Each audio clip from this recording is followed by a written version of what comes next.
Hello everyone and welcome to Underwater Adventures with Alex Mirabal. Today we will be talking about quite a curious find of huge bombs in a wreck of 1771. For that I will tell you the story of the S Miguel y Almas sunk in Mozambique in the 18th century. So let's dive into it.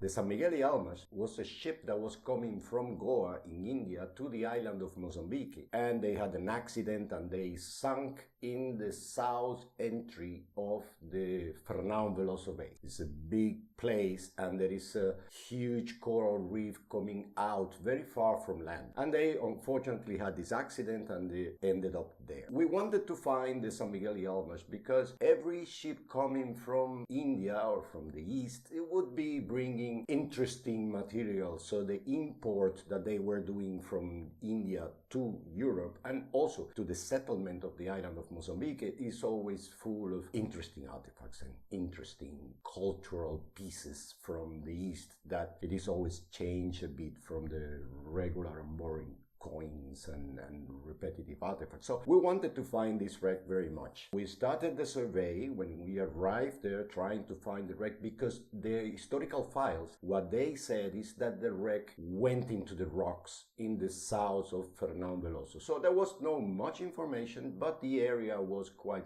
clear what do we have to search to try to find this wreck. So we went there with the magnetometer, the regular survey to find the wreck. Since the moment that we arrived, we realized that the place was beautiful.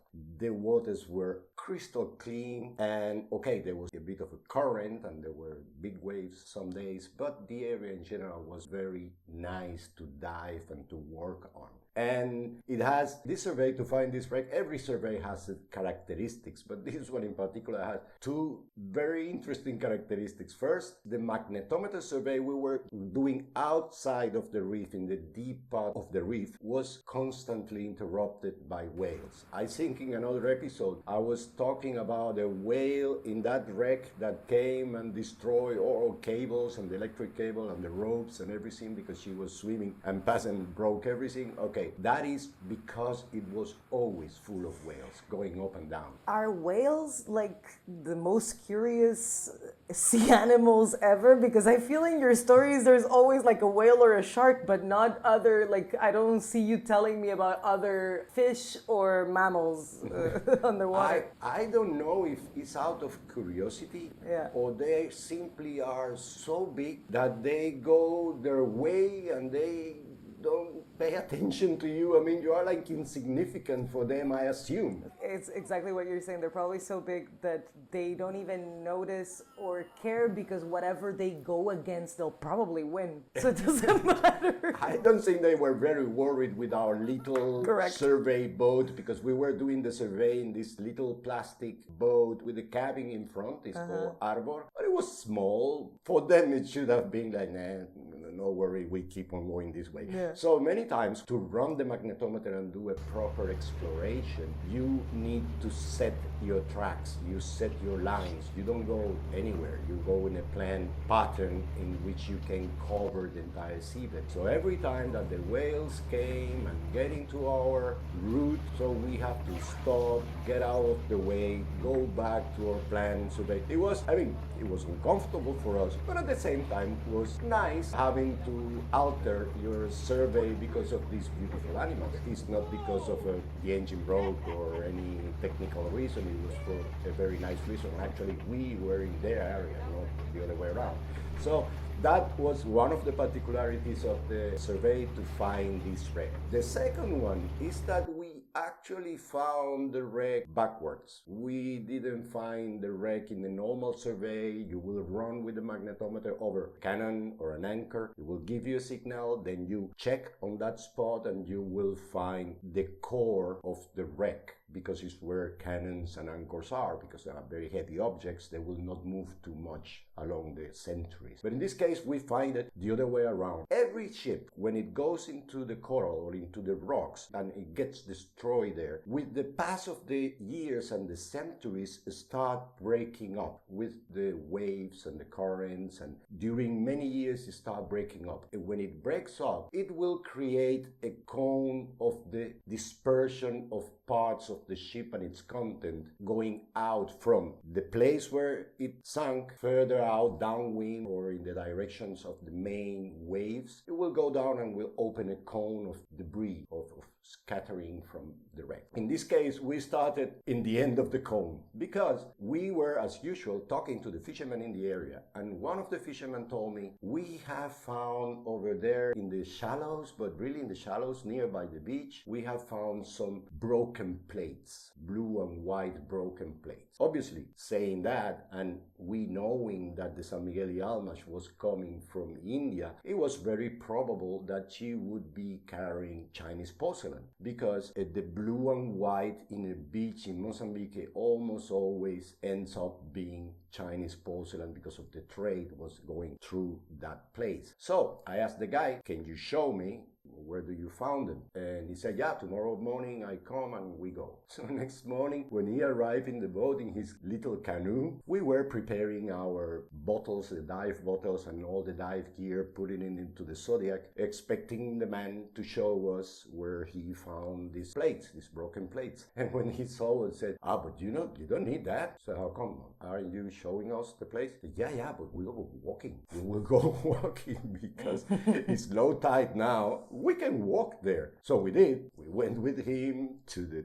the edge of the reef. Then we started walking in the sand that it was exposed by the low tide. And the man was just walking very confident and said, okay, here I found some. So we started looking in the sand and in the grass. And yeah, there was a couple of Chinese porcelain fragments from a bow. Chinese porcelain at the time, we couldn't say which dynasty it was, but it was certainly Chinese porcelain and not any other ware of a European origin. It was Chinese. So we went there with the GPS and we started walking around up and down the area, and we marked every place where we found the fragments of ceramic. We started marking the point in the GPS and going up and down. We were finding quite some, so big area, and we were finding these ceramics. Then the tide started coming up and we have to continue this same work, but swimming now. Swimming with a snorkel, not a bottle, with a snorkel, like snorkeling around, going up and down. One guy in the Zodiac with the GPS, so you call him, hey, porcelain here. So he comes with the boat, mark the point in the GPS,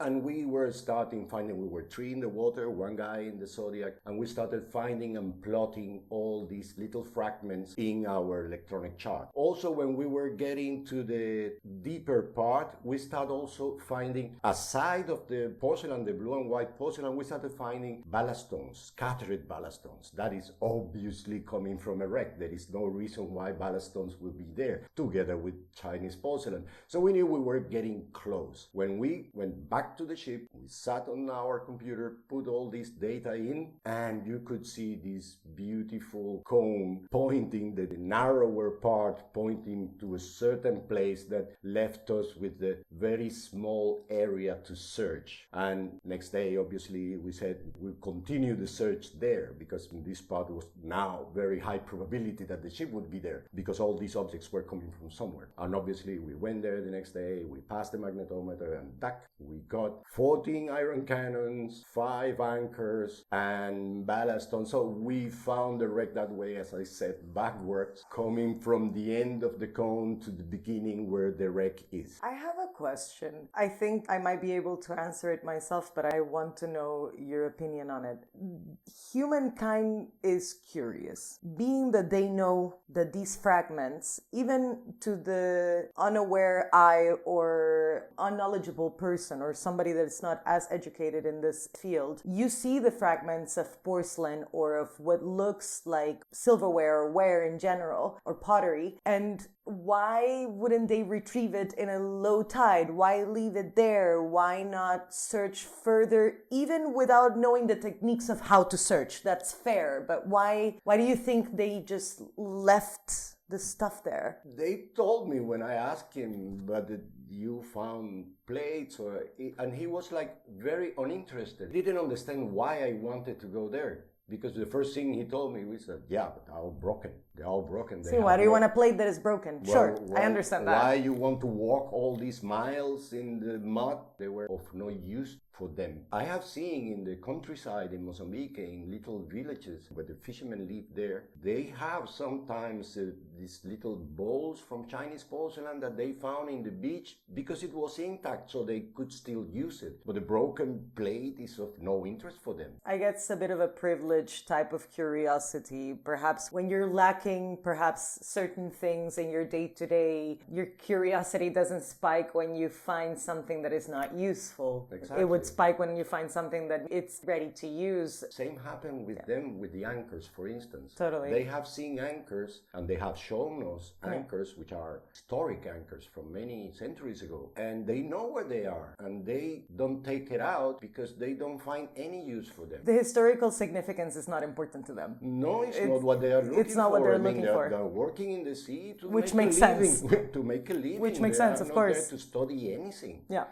That's all the people who do that. And well, we found the wreck in this, let's say, unconventional way of surveying, but we end up finding the wreck. The wreck was, I think I mentioned this in the previous episode where I talk about this wreck. It was in a very interesting location because the coral formation there, it has a big wall, and then inside to the shallow part it goes deep again, about 6 meters deep, not very deep, but there is a sort of a long trench, like a big swimming pool for miles and miles and miles, and it's very narrow and it's full of sand. And inside that sort of trench, the waters are much more calmer than outside because the waves break into the reef, and then inside that place the sea is a little bit more calm, even in high tide. And the ship ended up inside.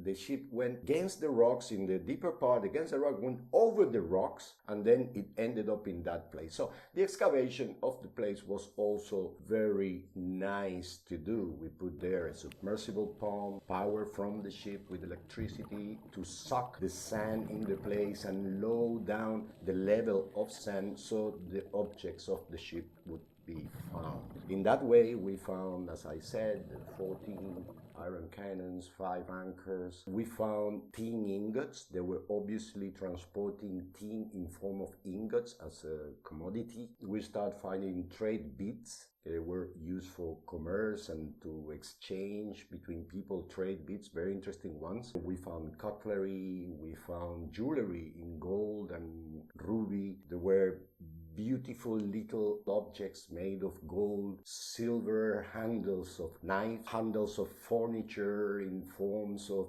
very Indian looking ornament. Very beautiful things we were finding. But among all these things, we start finding something that shocked us. That were these huge spheres of iron. And you will notice that I used the term bomb instead of cannonball or ammunition.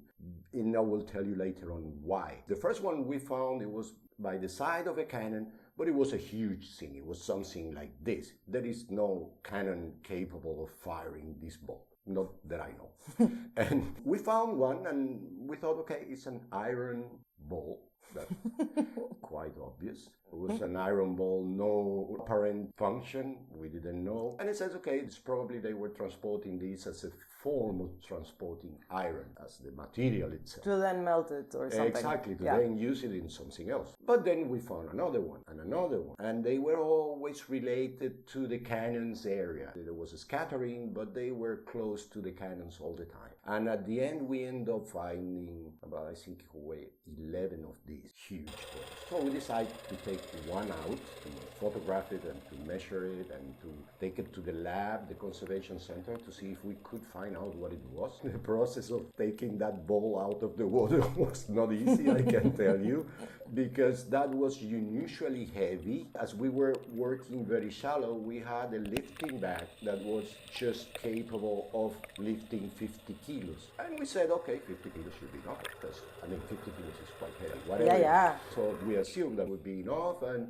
it resulted that this big ball was heavier than 50 kilos. It was very difficult to take it up. I think there are some videos that I have that I can show you, or you will be by now seeing it, because it was quite of a task to get this ball on top of our little Zodiac and survey boat. But okay, good that we did, because when we took it to the lab and it was finally conserved and cleaned out of concretion and we could properly measure it, we end up finding out that it was a mortar bomb. So it was a bomb that was used in mortars. There was no mortar in the ship. They were obviously transporting these bombs to any military settlements they would have in either Mozambique or to Europe, to Portugal. And it is a bomb and not the cannonball, because bombs by definition are these explosives that they will work with the fuse, that it has a hole and you will put the fuse and they will powder inside, and then you will light this fuse, they will throw the bomb and it will explode when the fuse get to the power, the fire get to the powder. Maybe this is an obvious question that I should Google on my free time, but what is a mortar bomb? Well, a mortar bomb is a bomb that is fired in a mortar. Mortar is a sort of artillery piece, which is different from the cannons, because the cannons are more long and less caliber. We will have a smaller caliber. The mortar will have a mouth like this. It's much shorter. We will find images and see if we can put here in the video. But this ship didn't carry any mortars. This ship was carrying normal cannons. Big cannons, but normal cannons, not to fire these bombs. No, but definitely a question that I could have Googled. Thank you. Yeah, well, you have me here. I can answer, no problem. So we found that this big bomb was first more than 30 centimeters in diameter, which will demand the bore of the mouth of the mortar to be more than 30 centimeters, so 300 millimeters wide. And it was 82 kilos of weight. So it weighed 82 kilos. Obviously, it was full inside. Through the hole, it was full of probably little rocks and already concreted powder. It was full of something, and it was very heavy. But even if it's hollow, because it's hollow, even if you can clean it up, it will be very heavy, because it was a very big bomb. So it's an anecdote of the type of, that's why I love my job so much, because you never know what you will end up finding in a wreck. We were talking about trying to find and study a 1771 shipwreck coming from India. The last thing that I had in mind is that I could come across this sort of ammunition that I have never seen in my life in another wreck for this size. So I just wanted to share this with you and hope that you like the story and you like the images, because the wreck is so beautiful that I think we can put together some group of images that you will enjoy. If you like it, you have arrived this far into the video, please leave your like, comment, subscribe to the channel if you are not subscribed yet, because this is important for us to see our community growing. And stay tuned and keep on diving.